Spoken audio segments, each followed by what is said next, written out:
there's breaking news in the realm of social media as a alleged abuse victim. In fact, she calls herself a victim of satanic sexual abuse that she was trained in and then trafficked all over the place, has come forward. Now, she's come forward with a book, but in addition to that, she has gone on a podcast called the PBD podcast, and there has named names, unbelievable names, very high up.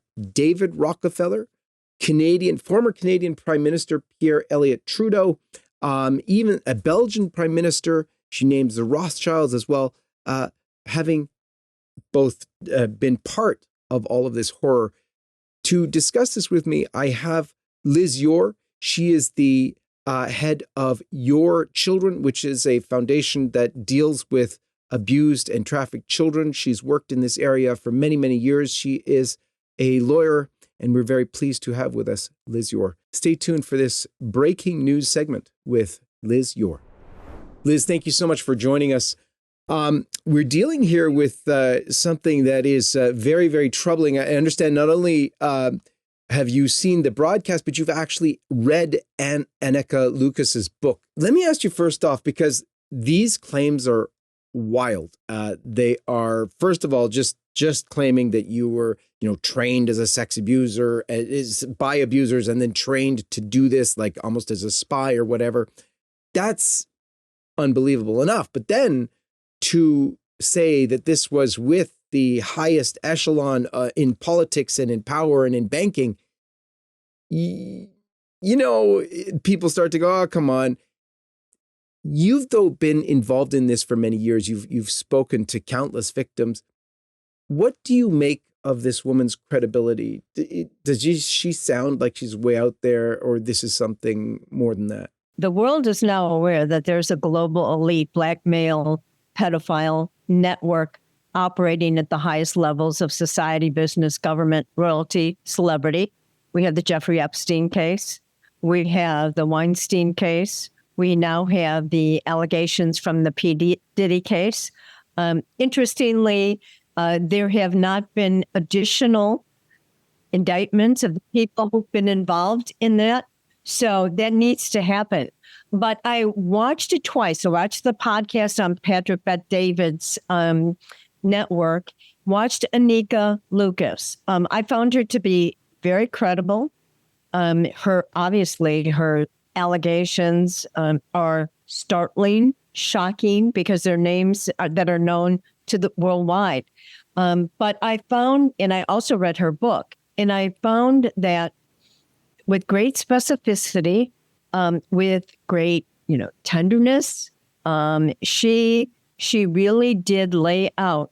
At the age of 5, she was sold into sex slavery by her mentally ill mother. That is something that does happen. And she was brought into this high-level global pedophile network. Now, it started in Belgium. She's a Belgian woman.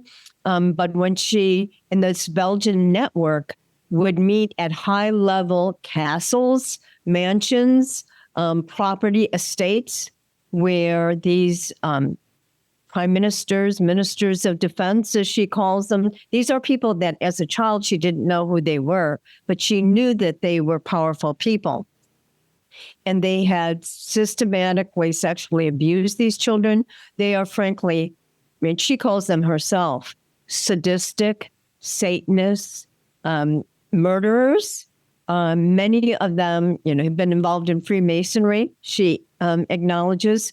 But this network has been quietly impenetrable for many, many years. But now, I think Americans, as well as the rest of the world, as a result of what's happened with the Epstein case, we no longer have that cynical skepticism about these kinds of things. We now know that these networks are operating for the purposes of blackmail, for power, and at the highest levels of business and government. So I would caution people who, if they do have a history of sexual abuse personally, that it's going to be very triggering to listen to her stories, because she the details are absolutely gruesome, even for someone like myself who has, talked to countless children, countless people who have been abused. So, but this, I think, is the tip of the iceberg. She bravely starts naming names because these people are so powerful. It's absolutely understandable why for 20, 30 years she's been afraid to name these names. And of course, victims of traumatic sexual abuse have enormous obstacles to overcome. They have been demeaned, abused, undermined. They've been abused by powerful people. Who would believe a child next to a powerful prime minister?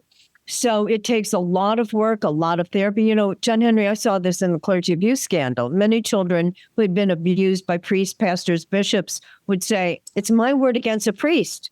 My parents adore this priest. They're not going to believe me. So children have a high level of fear about coming forward.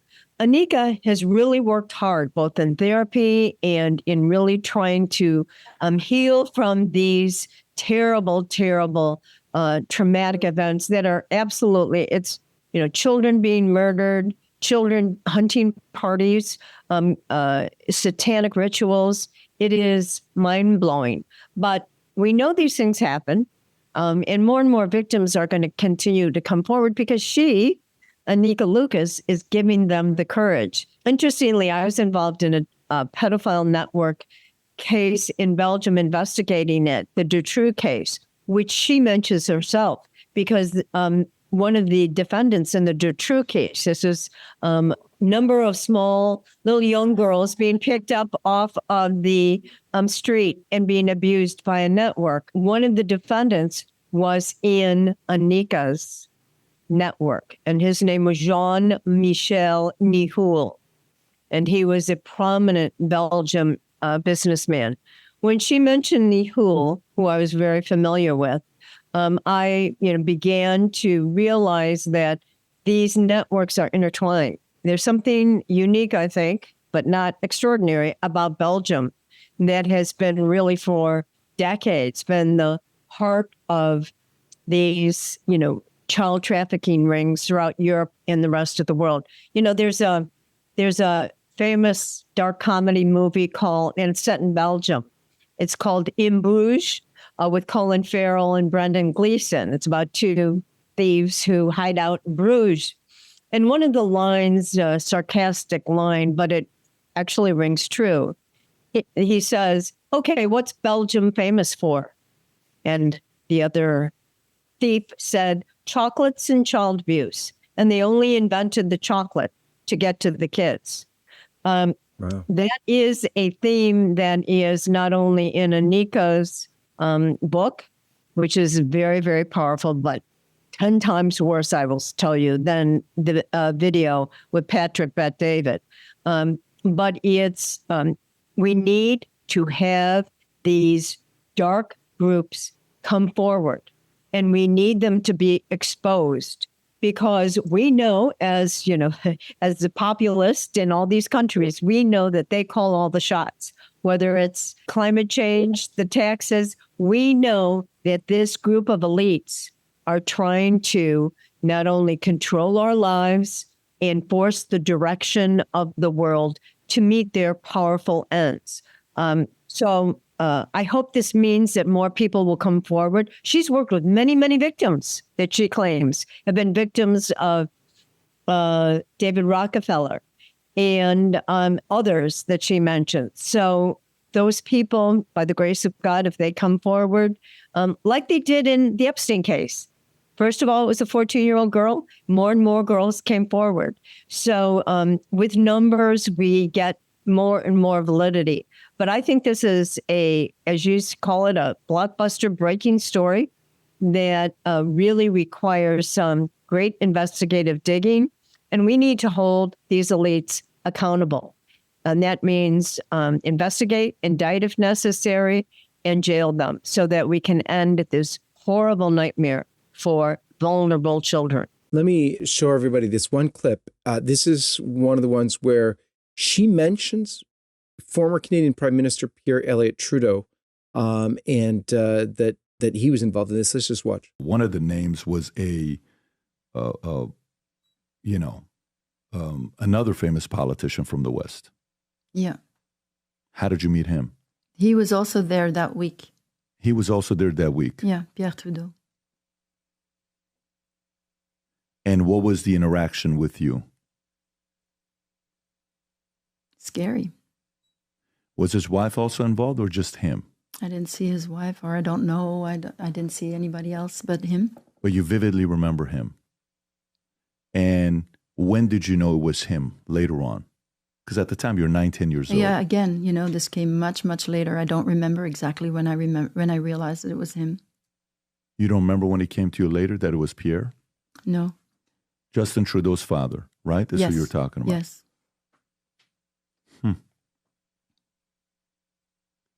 And I mean, you've never mentioned his name before, right? No. Trudeau. What was that relationship like, or the experience like? Was it a one-day thing? Was it a repetitive that happened? All right, I'll tell you something. David Rockefeller had me trained as a spy. So I was a sex slave, of course, and I was an elite sex slave now. And I was trained as a spy through the mind control training.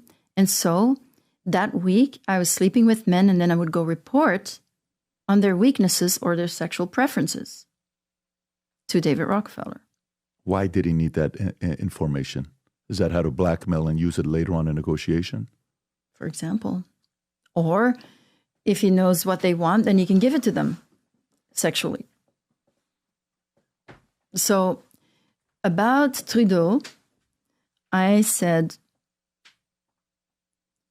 that I could never please him as long as I was alive.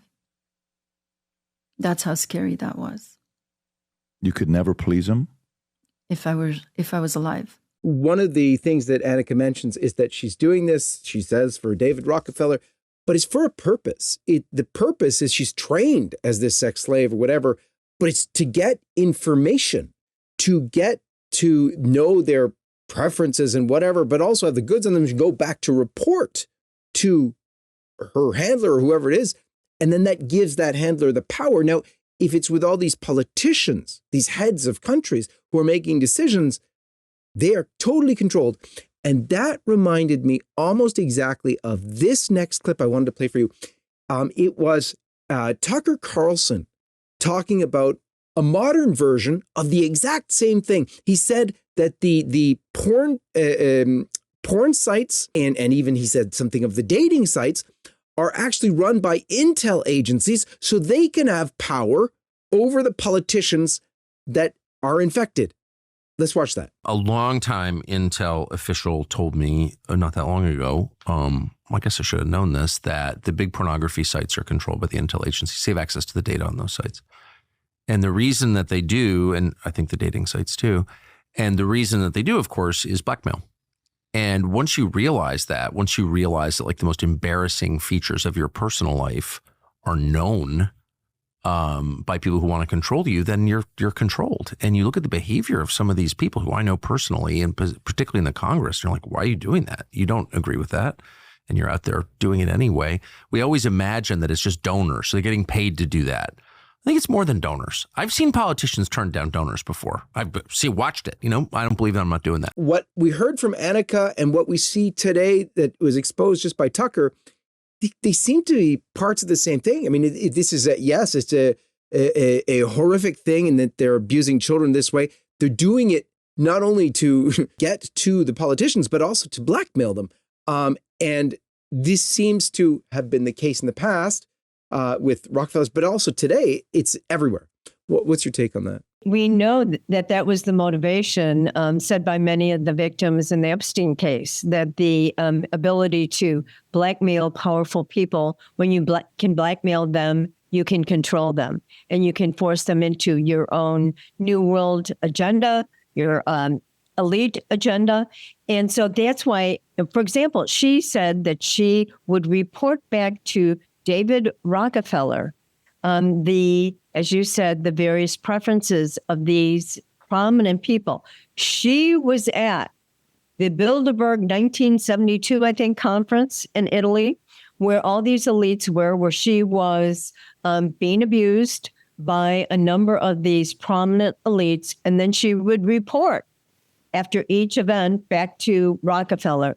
And knowledge is power, right? We know that from the Epstein case. And the MK Ultra, which was a propaganda brainwashing program created by the CIA, we know that propaganda and programming works. She underwent that at the direction of David Rockefeller, according to what she says. So she was programmed to get information from these elites, powerful elites, in music, in business, in government. Can you imagine having the ability to know what the Minister of Defense, what his weaknesses, interests are with respect to children?